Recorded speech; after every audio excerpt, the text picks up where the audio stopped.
Some say he couldn't jump. Larry, you can't jump this high. The only way to understand Larry Bird is to understand he beats you before the ball even sits. So I need you to lock in with me as we react to the funniest Larry Bird stories ever. Others say he couldn't run. Slow kid, get off a shot. Not athletic. But what they never said was that Larry Bird couldn't talk. And I don't think this team could beat our 86 team in Boston. I can't say the best team ever assembled, but one of the best teams ever assembled. The moment he opened his mouth, games were over. Chuck works for me in the summer. He mows my yard. What the fuck, bro? The moment Larry opens his mouth, games were over, and we know why. Because Larry was fully locked in. His IQ level in the court was amazing, bro. Because tell me why someone will open his mouth and see where he wants the ball to be. And that's exactly where the ball is going to be like. Like, I mean, before the ball gets to Larry, Larry already knows where it's going to be. So you as a player or defender, you just have to accept defeat at that point. Did this bitch just called me Holmes? Not with dunks and not with speed, but with words. Larry was the funniest, rudest, most cold-blooded trash talker the NBA has ever seen. He didn't just score, he prophesized. Damn. And to get us going is a guy who thought he was playing defense. Turns out, he was just part of the script. So we playing him in the last play. He says to James Worthy, he said, "You guys don't have to worry about it. I'm going to go right over there that corner." He said, "They're going to set a screen for me. We're taking the ball out." He said, "I'm going to curl right over." And he's telling us to play. He's telling us to play before they even take it out. He said, "I'm going to go right over to that corner, and I'm going to catch it, and I'm going to shoot it, and I'm going to tie the game or win the game, whatever the case may be." They take the ball out, and I think it was either Danny or late, great DJ. Take the ball out, the man curl right to the corner, caught the shot, shot a three, game over. What the fuck, bro? Larry was a basketball prophet.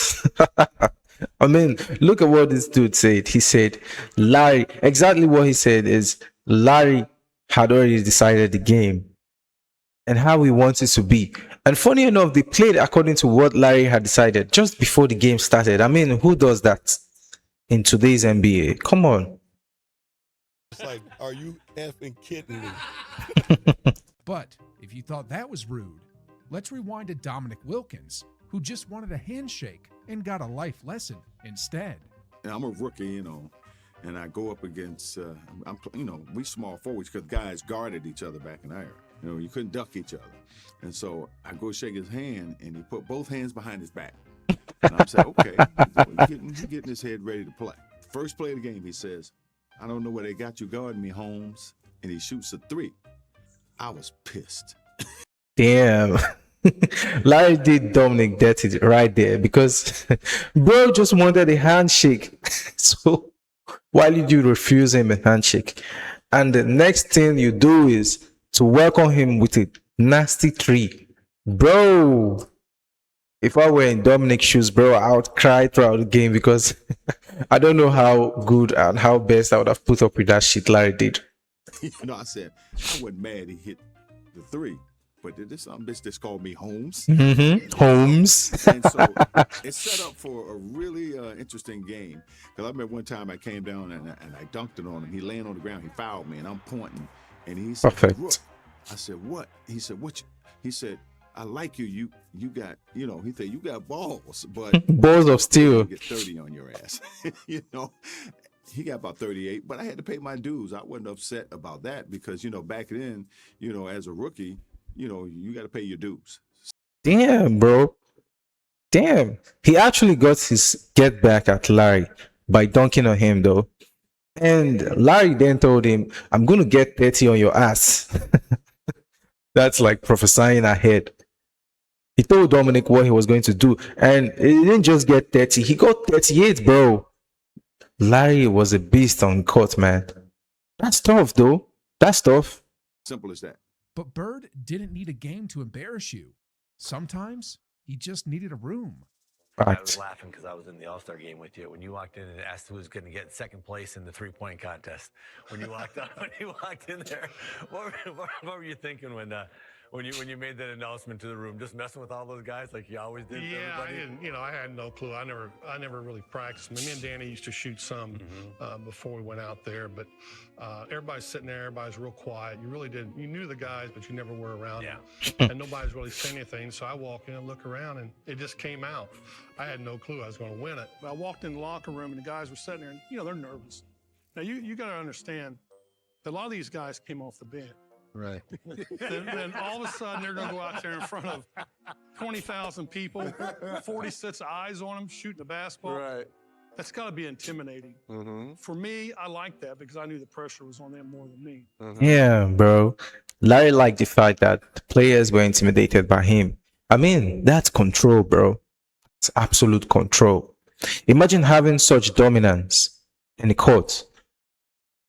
You haven't touched the ball yet. You haven't played anything. You haven't made a move, but everyone is already intimidated. Everyone is nervous. I mean, the kind of energy Larry grew around him, I think that's overly positive. Because I think they were scared. Oh, Larry here, Larry this, Larry that. Oh, he's going to drop 30 on my ass. He's going to drop 50 on my ass. And imagine playing with that kind of mindset. A defeat mindset. Larry gained off positive energy. Yeah. Permit me to say the energy they gave, the scared energy they gave, Larry fed off it and it defeated them because he had put them in that state of consciousness where he let them know that I'm going to win and there's nothing you can do about it, my nigga. I just looked there. I was really just teasing. I looked around and everybody's looking at me. I go, who's coming in second?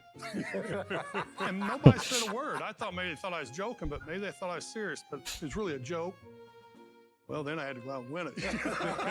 And I'm sitting there with one of my teammates, Leon Wood. It was a great three-point shooter. Larry Bird comes in last. He says, "Hey, which one of you guys gonna come in second?" Damn. And it was just like y'all did right there. It was so quiet. And after that, I said, "Oh man, these guys ain't got no chance." After he fried egos at the three-point contest, Larry decided to target something deeper than pride. Next up is when Isaiah Thomas found out Bird doesn't just roast you, he roasts your entire ethnicity. Yeah. Imagine Larry roasting your entire ethnicity. I mean, you would just be broken. Like the will to play would be dead at that point in time because I don't know what else you want to do. Imagine someone roasting your full ethnicity. He didn't just roast your gameplay. He didn't just roast you. He roasted like up to 10 generations of you, forward and backwards. At one time, it was Kelly Tripucka, Bill Lambier, Kim Benson, 3 white dudes. 2 of them I ain't never heard of. Okay. All right. We walk out on the court, and he said, "Who guarding me?" And I said, "Well, hey, we both from Indiana. We talking stuff." Me and his mom had a close relationship in college. His mom would write me like notes, was even writing me notes like when I was in the pros, like, good luck, everything else, right? Larry used to always call me Cheesy, right? He's like, "Cheesy, who guarded me?" And I was like, I got Kelly, I got Lamb, I got Benson. He's like, "You ain't got no brothers?" He's like, "You Disrespecting me. That's what he said. Straight up. That's exactly what he said. He said, "Hey, man, you can't put no white dude on me. Hey. That is straight disrespect." Right? He said, "Don't put no white dude on me." Speaking of disrespect, John Sally thought he was playing defense, but Larry thought he was babysitting. Man, Jesus Christ. I said, yeah, he goes, y'all double me tonight when I get the ball in the wing? I said, nah, man, straight up. He goes, y'all ain't double teaming me? What the fuck, I bro? said, nah, I got you, dog. You don't like height. He goes, mouse in the house. And you 6'11". And they lifted. He walked me down to the post, got the ball. He said, you better ask for a double team sound. Talking to you the whole time. What kind of mentality Larry had, though? What kind of mentality? So he thought he was actually babysitting this dude. That's funny as hell, bro. They send someone to guard you and you're thinking is your babysitter. Like, what the fuck would you think that? I don't care how fast you think you are. Right. And if you thought he spared the greats, Magic Johnson ran halfway across the court just to hear Larry tell him it was pointless. So, you DJ coming down, right, with the ball. Oh, great, DJ, that's good. So pass it to Larry, he's in that corner. So as you pass to Larry, my first shot was to stop you first, right? Now I gotta go out and close Larry Bird out. So as I'm running out to Larry Bird, he's talking trash to me. What the fuck? I don't know why you running out here. It's pointless. Who says that in the middle of the game? He said, I'm gonna wait till you get one step away from me and I'm gonna shoot it right in your face. True story. So I got one step away. He shoots it all net. 3-pointer. Good. Damn. He turned to me and said, you did all that running for nothing. But this is Magic Johnson we're talking about. Surely they were friends, right? Wrong. This was Larry Bird in his no new friends era. Did you want to be friends with him from the beginning? From the beginning, Bro, Larry fought on court, though. I didn't want none of that. You know, and so. What was your side of that? It's not like one of my old girlfriends, you know. I mean, when you say advances, I get a little scared.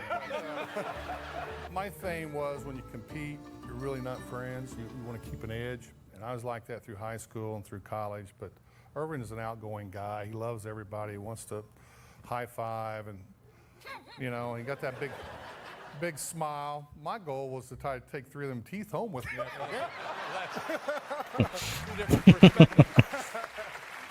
So now you guys meet the first time in this summer league tournament, whatever it was.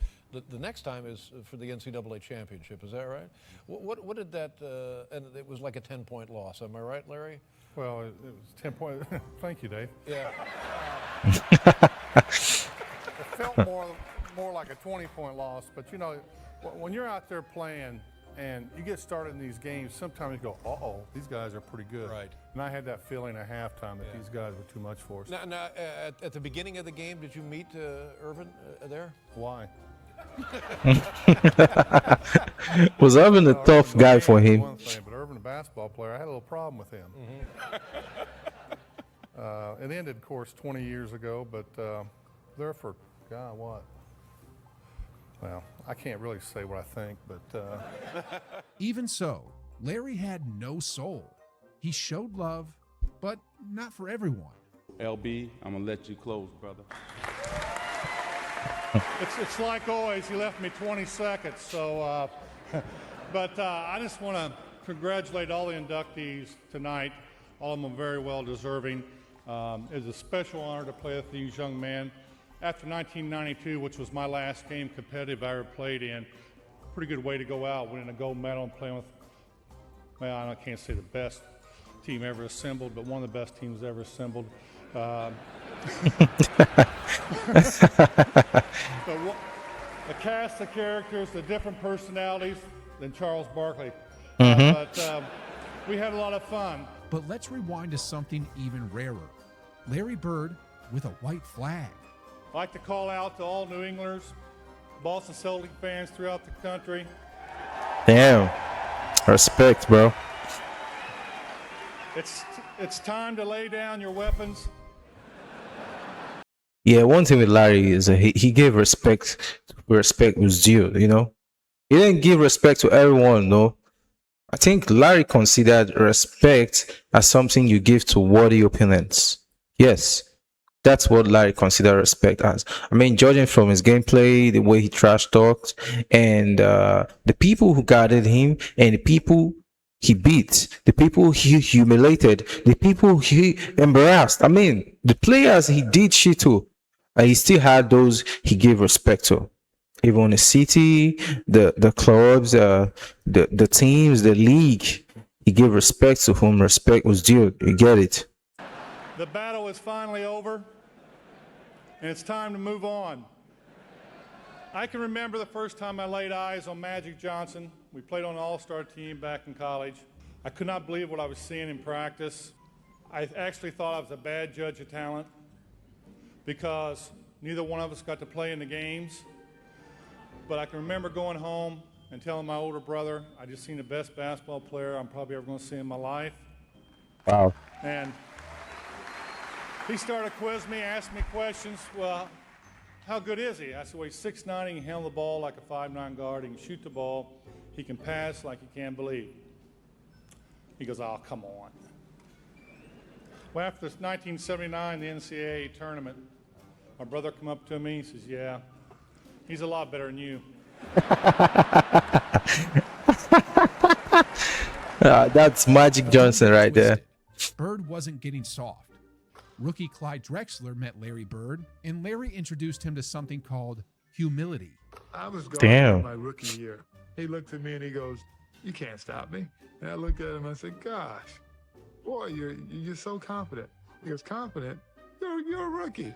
You don't know anything. He proceeded to score like 10 straight points off. Damn. Coach took me out the game. He walks by and he's laughing at me. There's confidence, and then there's Larry Bird whispering your future before detonating on it and walking off like it was cardio. Damn, bro. I mean, Clyde saw Larry's confidence as a rookie. Larry humiliated him, but he instilled humility in him. He let him know his place, and he tried to tell him what his future was going to be like. And he dropped 10 straight points to welcome him into the league. I mean, that's amazing, bro. That's humiliating.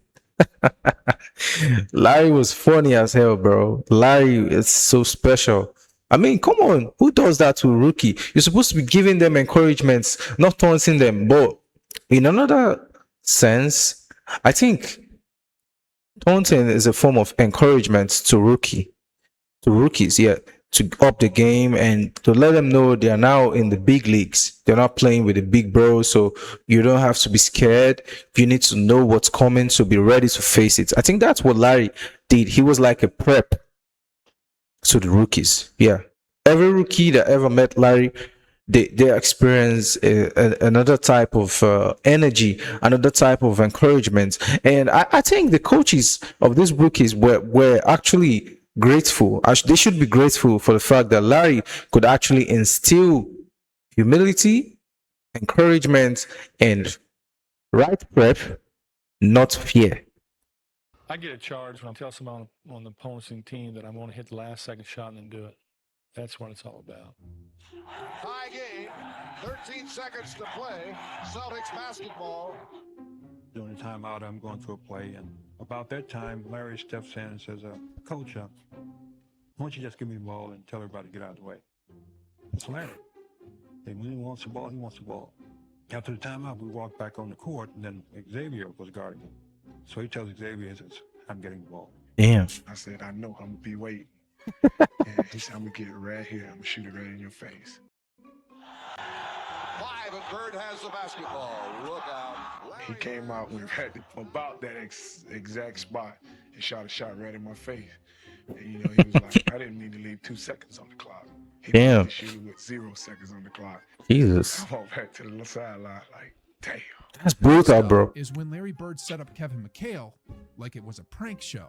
I was getting ready to start a game and get up to the jump ball, and Larry said, just out of the blue, he goes, go ahead, Kevin, tell Elvin Hayes what you told me. And I didn't tell him anything. And I said, well, go ahead and tell him. Like, you said you were going to kick his ass. And I'm like, oh, man. And Elvin Hayes is looking at me. Well, at that point, it was hard to say, no, I didn't say anything. I said, well, I guess so. But, Larry just got so started up. Larry is a funny guy. But the Birdman didn't just clown others. Sometimes he turned the mic on himself. This group of guys here, there's a lot of debate going around who had the best team, the ones in the 60s or the one in 92. I don't know who had the best team, but I know the team in 1960 was a hell of a lot tougher than we were. Because I couldn't imagine the 92 team getting in covered wagons for 8 days, going across the country, jumping in the Atlantic Ocean, swimming for 6 days, then walking 3,000 miles to the Coliseum in Rome. Damn. For $1 a day. Thank you. That's one hell of a speech, bro. Thought Bird's game didn't pass the eye test? Let's bring in a Boston native with no reason to lie. Growing up in Boston, people all used to always talking about that he can't jump, he can't do this, he can't do that. And, you know, a lot of my friends was like that. So, I got to the league. I called all my friends back up. I said, all that trash that you were talking, you need to squash all that. This man is great. He can, whatever you were saying, for a man who can't jump, he's demolishing everybody. So your guys are saying, how can you let this guy? Oh, he's doing it on everybody. He's doing it on everybody. He's doing it on. Bro, Larry couldn't jump, but the confidence Larry had at that point was out of this world. Now imagine what he did to Kevin that made Kevin to call home, and it was like, oh, all of you need to stop trash talking. You are dead ass not serious because you don't know how to do it. I mean, imagine someone that Kevin met, and which that someone is Larry. He met Larry and he experienced a whole new level of trash talk. Imagine someone that could trash talk professionally with such high level of confidence, without defeat, without even thinking of his own capabilities. He just knows it's better. And I know if you can speak such greatness to yourself with such confidence, with faith, I believe great things will happen to you. Yes, if you speak good things to yourself, if you speak great about yourself, if you're confident about what you say and what you speak and what you do, you're definitely going to make waves, just like Larry. I think that's what Larry did. Larry operated on a whole new level. Larry spoke so high of himself, and that's what's carried Larry places. The energy you attract, it's what the result is going to be like. Yes, Larry proved all that. Absolutely. The best defensive players in the league. Larry didn't need to jump. He just needed you to believe he couldn't. Then torch you anyway. All right. So Bird couldn't jump. According to Bill Walton, that's exactly what made him even more dangerous. Imagine. And here's Larry. Here's Larry, who can't jump this high. I saw him dunk in one of these videos. I couldn't believe it. It must have been a Photoshop or something. And Larry, who couldn't run faster than I can move today. I'm 61 years old. I've had 37 orthopedic operations. Both of my ankles are fused. I've got a fused spine, and my knee's just been replaced. Larry, at his peak, couldn't run faster than I can move today. Yeah, with all these guys playing above the rim and just dominating everything, there was Larry, grabbing every rebound. Damn. Every single rebound. How was he doing it? Just putting it right back up. He would go run out to the three-point line and just throw it up there. Throw it and make the tree. Run down the court going like this. And in that game, I was playing so poorly that Larry Bird came up with his regularly repeated mantra, where he would go to Casey Jones during the dead ball situation and says, Casey, you can either take Walton out or you can take me out. It's your choice. That's true. And Casey Jones always made the right decision. With Kevin McHale and Robert Parrish and Dennis Johnson in the background and Danny Ainge. And I think our only downfall at the time was Bill Walton was coming in as our sixth man. Hey, Larry, how you doing? Fine, thank you. How's it going? Good. Larry Bird and Bill Walton, nice to see you. Hey, Wilt, how you doing? And Larry Legend didn't just play the game. He played you. If you take it too far back, what happens? I don't have really no direction of the ball. I don't really know where it's going to go. It's more of a throw. Of course, me. Damn. And if you thought that was poetic, wait until Larry starts giving out holiday trauma. Because coming up is when Gary Payton got a Christmas present from hell. Bird used to tell me, look here, man. I'm going to go shoot this motherfucker jumper in your face right there in that corner. And it's going to be your Christmas present. I'm going to wrap it up and bust your head open. All that shit. He was the coldest dude I ever seen with that shit, man. Everybody be talking about these greats. They don't be always mentioning him. He was the shit. Yeah. The shit, man. He'll give it to you any way he wanted to. Any way he wanted to. Larry Bird was cold. Cold dude, man. Real cold. But for Chuck Person, he learned that being Larry's neighbor didn't come with neighborly treatment. Chuck works for me in the summer. He mows my yard. What the fuck, bro? I see him every day. You know, if it wasn't for Chuck, I'd be averaging about 12 points a game over my career. So I have a lot of respect for Chuck, but a lot of times he reminds me of my little brother. I want to beat him as bad as I possibly can every time out. Bird diagnosed you and then performed the surgery while giving commentary and charging you by the minute. Sean Kemp found that out the hard way. I go to the game on the early bus. I get there. They come out on the. They say, "Hey, Sean, you starting tonight against Larry?" And I was like, well, "I'm all for it, though." You know. So the X-Man, he didn't play. He had a sore knee. But my point to you is this: Larry gave me 50 3/4. Oh man. he was hitting everything. Damn, that's tough, bro. He was hitting everything. And he talked to me the whole entire game. Damn. What did he say? Well, first of all, he asked me to jump ball. He said, "You the cat that broke all my records in high school, right?" And I was like, "Yeah, that's me." He goes, "Yeah, you're the one that used to dunk my brother too, right? Eddie." And I was like, "Yeah, that's me."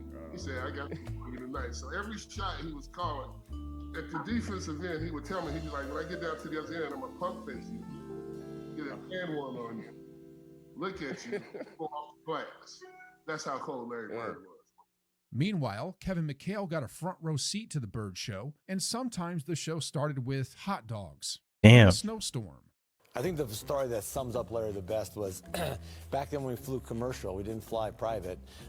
We played in a Tuesday night game in Cleveland. And of course, we got up for the first flight out. We had a game on Wednesday night in New Jersey. Snowstorm hits Cleveland. We're at the airport at 7 in the morning. Flight's canceled at 7. It's canceled at 8. It's canceled at 9. It's canceled at 10. Canceled at 11, 12. We finally leave about 1:30 or 2 in the afternoon. We fly up to New Jersey. Now the storm has kind of moved into Jersey. And the bus driver says, "Well, I can't get to the hotel and to the arena. I can only go to one place." Well, we had a game that night. We go to the arena. So we get to the arena, and I mean, we're dragging. And we're sitting around the locker room, and, and everybody's kind of, we're tired. And, and all of a sudden, the coach gives a little bit of a speech of, "Come on, man, guys, we're playing basketball. Let's get ready to go." And Larry stands up, and Larry says, a couple other few choice words, and he says, "I don't know about you guys, but I'm going to take it out on their rear ends." So I was like, "Oh, all right, so let's go." So we go on the floor. Albert King's sitting there, and Larry walks up to Albert King and goes, "Don't take this butt whooping personally. I've been eating hot dogs all day." And then Albert King looks at him like, "You've been eating hot dogs all day? What's that got to do with me?" And we went out and just hammered him. I mean, we terrorized them. And that was Larry. There was no excuses. I mean, he just played. And I tell you, that was just his competitive nature. But a day when you fly all day and eat hot dogs in the airport, best thing was Albert's look on his face like, "What hot dogs got to do with me?" You guys used to fly commercial? Yeah. Yes, we did. I never knew That's that. the takeaway. Are you serious? Yeah, I never knew that. Seriously? Dude, Shaq. Oh, no way. Shaq. Yeah. Seriously? Shaq, let me tell you something. Not only we fly commercial, we flew coach too. A lot of times. Seniority. How about Yeah, seniority. Yeah. No way. Wow. Yeah. You ever get the middle seat on a coach flight as a player? Oh, I did. It was awful. I think my first 2 years I flew coach. It was awful. Because we had like 8 guys that was over 30. Seriously, you. Stop playing. We're not playing. If you ever thought Larry wasn't that good, you're not alone. But if you thought race gave him some kind of advantage, Larry didn't want it. I remember him, he was cursing under his breath. And I asked him, I said, "Larry, what's going on with you?" He says, "You guys are being disrespectful to me." And I says, "What are you talking about?" He says, "You guys are putting a white guy on me."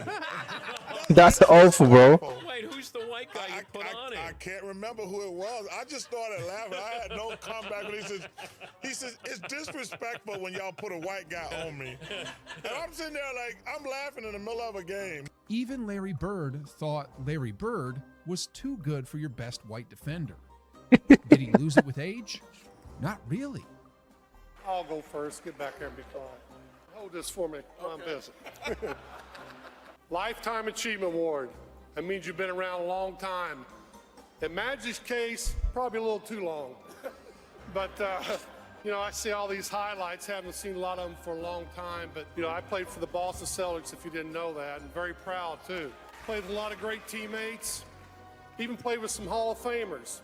Dave Cowens, Pete Maravich, my favorite, Bill Walton, Robert Parrish, Kevin McHale, and Dennis Johnson. Damn. That's one crazy lineup, bro. Well, I had to get that in there because he's my boss now, so... Bird didn't care if you were nice or if you were Dirk Nowitzki being honored decades later. He respected greatness, but never gave away the crown. I was 15 when Dirk came in the league. Now I'm 62. Like I told Scotty years ago, one more year.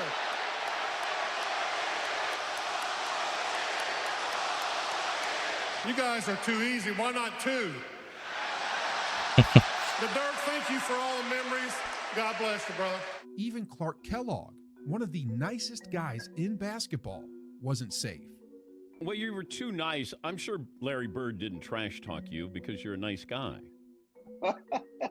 He was non-discriminatory in regards. Damn, nobody was safe in the league, bro. Nobody was safe in the league. Nobody was safe in the league. I mean, look at Dirk. He was a nice guy, though. This dude was nice. And you would have thought that, nice people escapes Larry's trash talk. But, bro, nobody could escape that man's shot, bro. Larry gave it to everyone. Front, left, back, center, right.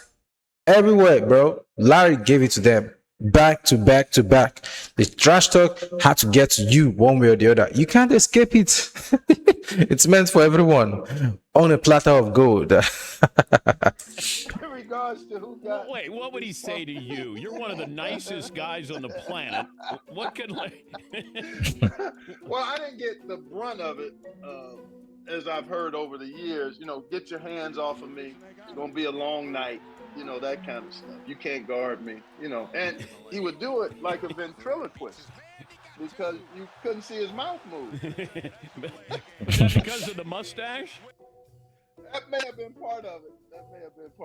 But man, he was cocky, confident, calculated, and absolutely convinced his team was better than yours. And I don't think this team could beat our 86 team in Boston. Larry, everybody's talking about the game. That's just because Patrick Ewing's not a real center. Tell me about the Harry and Larry show. Larry? The Harry and Larry show. So everybody just picked up on it. I'm trying to pick his mind. Larry is one of the best players that ever played the game.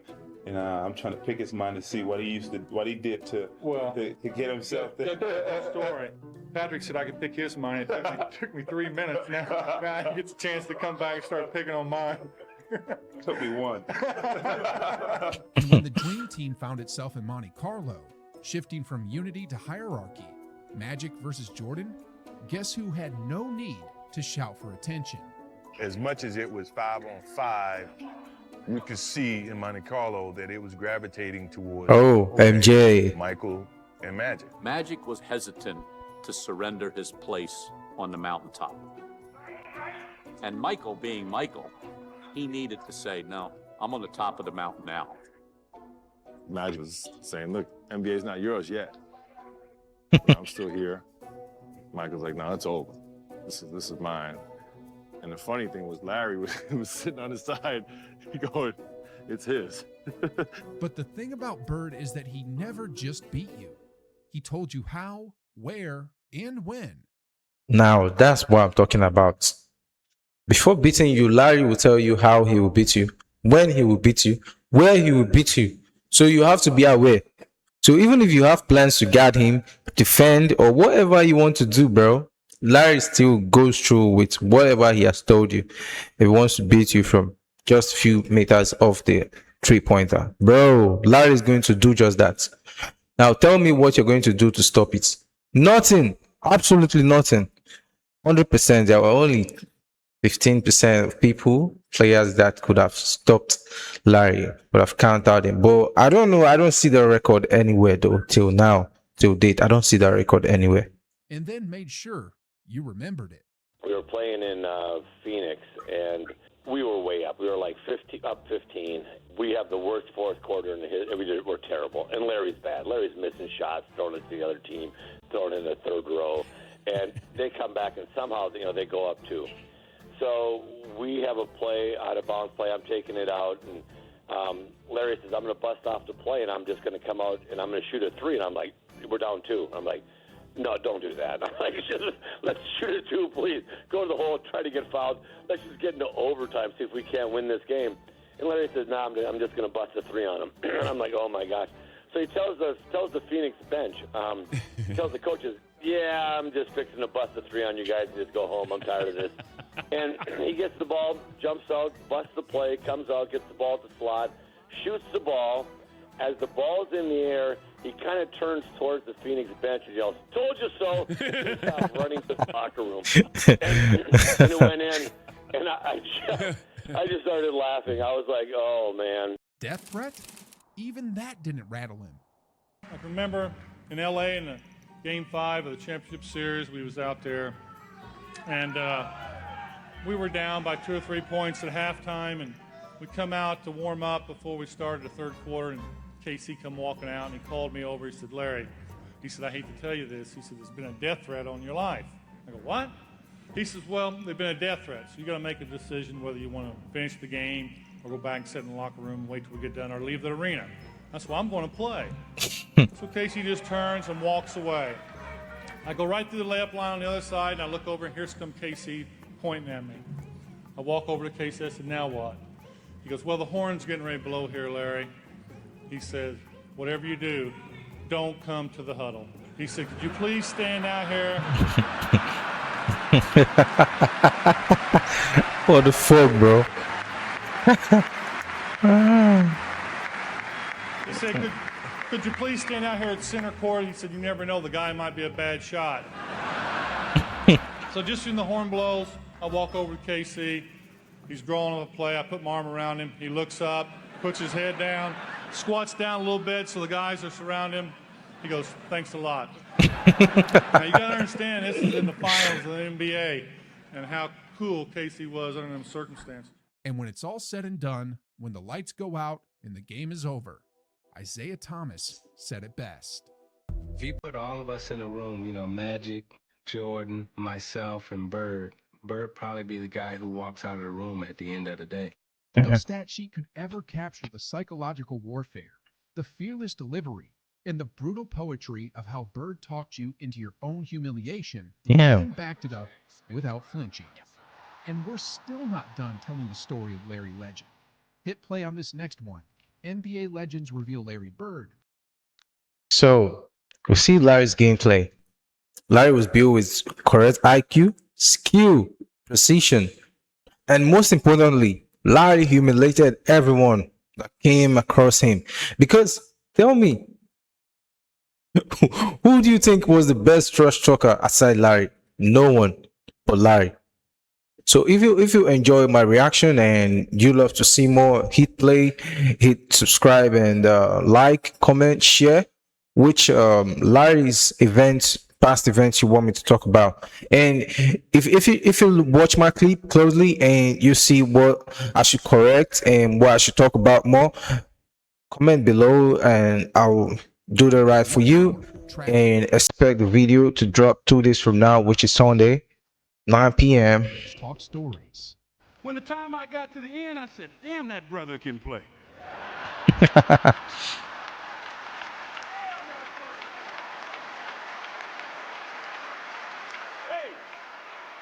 let me tell you something.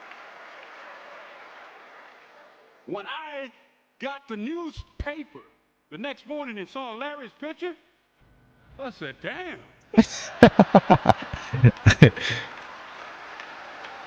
Damn, I said, damn.